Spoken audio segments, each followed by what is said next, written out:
शुरू होती है और हम नासा की एक टीम को मार्स पर देखते हैं जो कि किसी तरह की रिसर्च कर रहे होते हैं। यहाँ समय दिखाया गया है 2035। इनका 31 दिन का मिशन होता है और मार्स पर अभी इनको 18 दिन हो चुके हैं। ये लोग काम के साथ साथ एक दूसरे के साथ काफ़ी एंजॉय भी कर रहे होते हैं। लेकिन एक दिन नासा की तरफ से इनको एक तूफान की चेतावनी मिलती है और जब ये तूफान देखते हैं तो वो बहुत ही ज़्यादा खतरनाक होता है। अब ये देखकर कमांडर डिसाइड करती है कि वो इस मिशन को रद्द कर देंगे, जिसके बाद सभी साइंटिस्ट वापस मार्स व्हीकल या फिर स्पेसशिप में आना चालू कर देते हैं।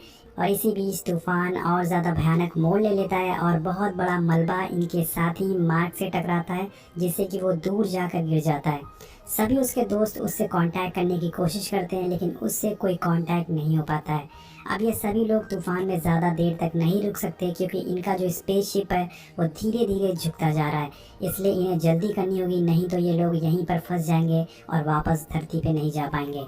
इतनी तेज तूफान को देखकर ये लोग मार्क को मरा हुआ समझकर यहाँ से वापस धरती की तरफ निकल पड़ते हैं। और इधर धरती पर नासा के डायरेक्टर मीडिया को बताते हैं कि मार्स मिशन को तूफान के कारण अबॉर्ट करना पड़ा और उनके एक साइंटिस्ट जिनका नाम मार्क वॉटनी है अब इस दुनिया में नहीं रहे। इसके बाद हम मार्स प्लैनेट को दोबारा देखते हैं जहाँ पर मार्क अभी भी जिंदा होता है। दोस्तों, जिस मलबे से वो टकराया था उसका एक टुकड़ा उसके सूट में घुस गया था, जिससे कि ऑक्सीजन लेवल बढ़ा और इसी कारण उसकी जान बच पाई। वो वापस स्टेशन पर आता है और उस मलबे को बाहर निकालकर अपने जख्म पर टाँके लगाना चालू कर देता है। थोड़ी देर आराम करने के बाद वो अपनी रिकॉर्डिंग ऑन करता है और सारी बातें बताना चालू कर देता है, क्योंकि अगर वो मर गया तो दूसरे साइंटिस्ट को पता चलना चाहिए कि उसके साथ क्या क्या हुआ है। वो सारे कैलकुलेशन करने पर बताता है कि यहाँ पर कोई रास्ता नहीं है नासा से कांटेक्ट करने का और ये स्टेशन सिर्फ 31 दिन की ऑक्सीजन के लिए बनाया गया है, इसके बाद वो मर जाएगा। यहाँ पर ना तो उसके लिए पर्याप्त खाना है, ना ही पानी और ना ही सांस लेने के लिए ऑक्सीजन। उसके पास सिर्फ एक ही उम्मीद बची है, वो है मार्स का अगला मिशन जो कि 4 साल बाद होने वाला है। मतलब उसको खुद को 4 साल तक जिंदा रखना होगा और वो सोचने लगता है कि वो अपने आप को 4 साल तक कैसे जिंदा रख सकता है।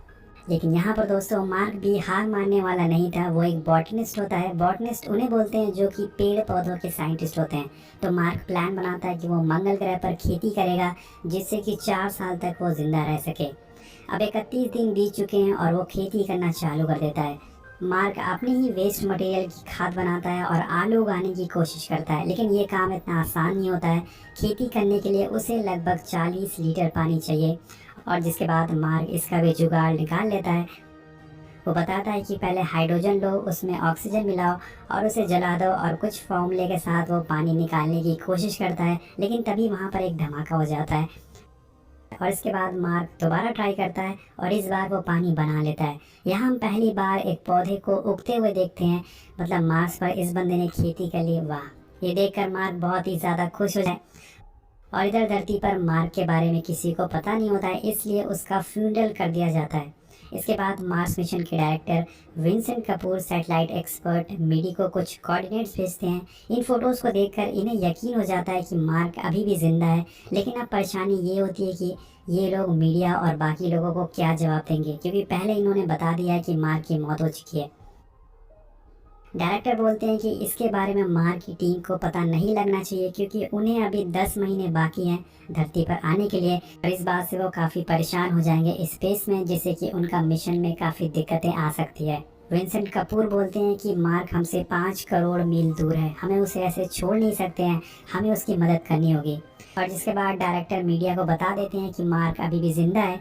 ये न्यूज़ पूरी आग की तरह फैल जाती है और दूसरी साइड हम मार्क को देखते हैं जिसको मंगल ग्रह पर अब 70 दिन बीत चुके हैं। वो मार्स के अगले मिशन एरिस 4 की लोकेशन पर पहुंचने की कोशिश करता है, लेकिन वो यहाँ से 3000 किलोमीटर दूर है, इसलिए वो दिन में बैटरी को चार्ज करता है और उन्हें सफ़र करने की तैयारी करता है।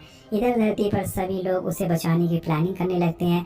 हम दोबारा से मार्क को देखते हैं जिसने फाइनली आलू उगा लिए हैं, लेकिन इसका कोई फ़ायदा नहीं है अगर उसने नासा से संपर्क नहीं किया।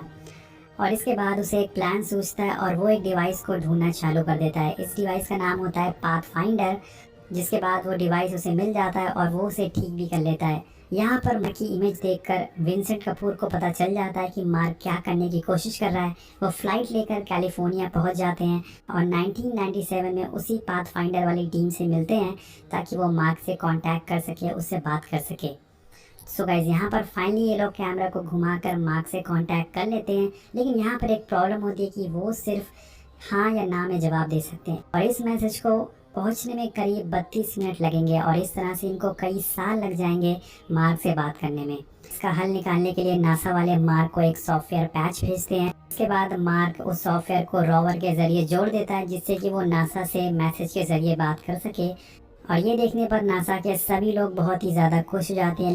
लेकिन जब मार्क को पता चलता है कि उसके बारे में उसकी टीम को कुछ नहीं पता तो इस बात से वो बहुत ज़्यादा गुस्सा हो जाता है और इनको सही से सुनाता है। इसके बाद नासा वाले उसकी टीम को बता देते हैं कि मार्क अभी भी जिंदा है और ये जानने के बाद टीम के सभी लोग बहुत ही ज़्यादा शॉक हो जाते हैं और कमांडर बोलती है कि ये मेरी गलती है, मैंने ही मार्क को वहाँ अकेला छोड़ दिया था जिसकी वजह से वो अभी वहाँ पर है।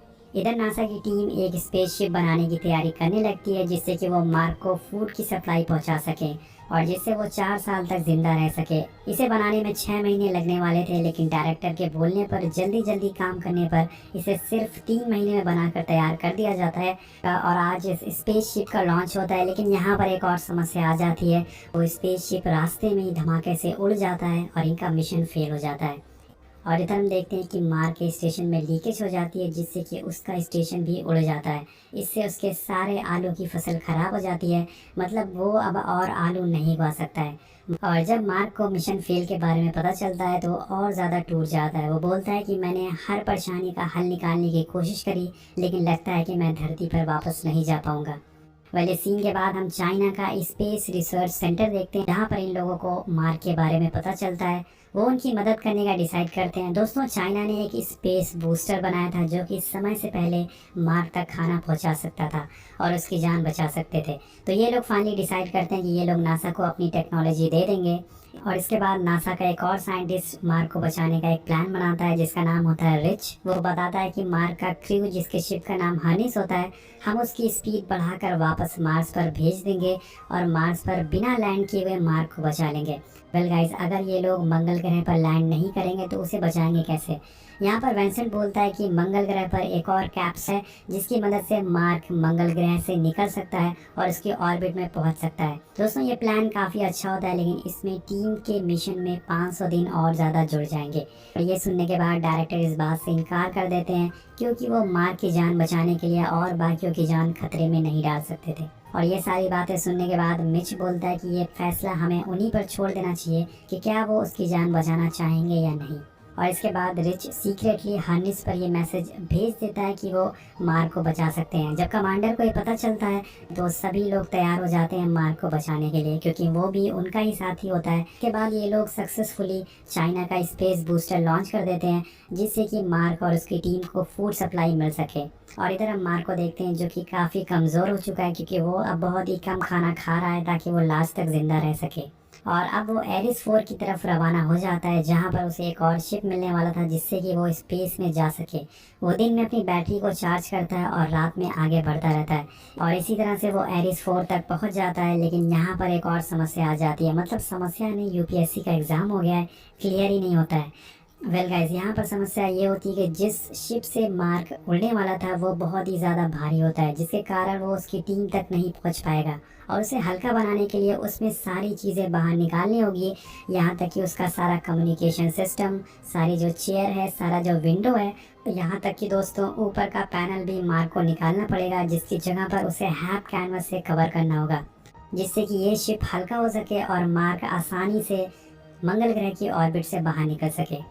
का पैनल हटाने से बहुत ही ज़्यादा खतरा बढ़ जाता है, लेकिन इनके पास कोई रास्ता नहीं है तो मार्क को इनकी बात माननी पड़ती है कि मिशन स्टार्ट हो जाता है। और ये मिशन पूरा अमेरिका देख रहा होता है।